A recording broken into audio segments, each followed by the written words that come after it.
मई है कहाँ बहेला झिलमिल नदिया। मई है कहाँ बहेला झिलमिल नदिया। मई है कहाँ लागेला फूलवरिया। मई है कहाँ लागेला फूलवरिया।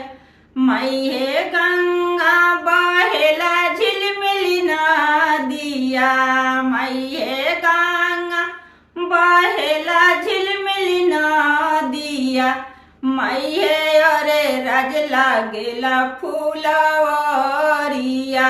मई है अरे राज लागेला फूलवरिया।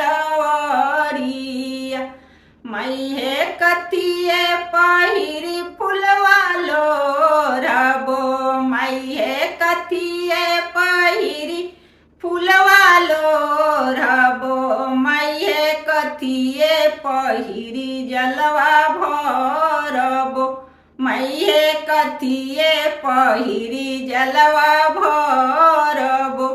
मई है लाल पहिरी फूला लोरबो। मई है लाल पहिरी फूला लोरबो। मई है पियरी पहिरी जलवा भरबो। मई है पियरी पहिरी जलवा भरबो।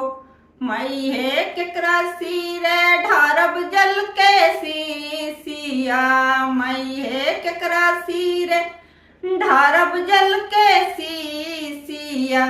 मई है केकरा गले डालब फूल के मालावा। मई है केकरा गले डालब फूल के मालावा। मई है शिव सिरे ढारब जल के सीसिया। मई है शिव सिरे ढारब जल के सीसिया। मई है गौरा गले डालब फूल के मालावा। मई है गौरा गले डालब फूल के मालावा। मई है कहिए दिहले धन सोनावा। मई है कहिए दिहले धन सोनावा।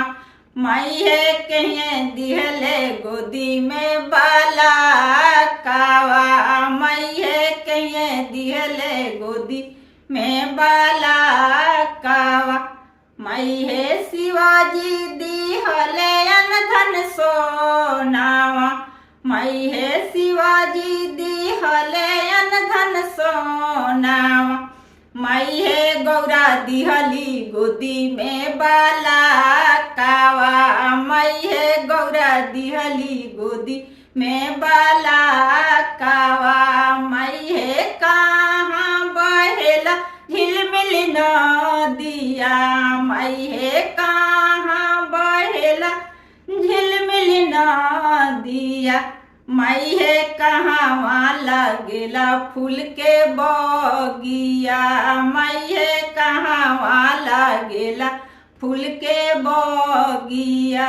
मई है गंगा बहेला झिलमिल नदिया।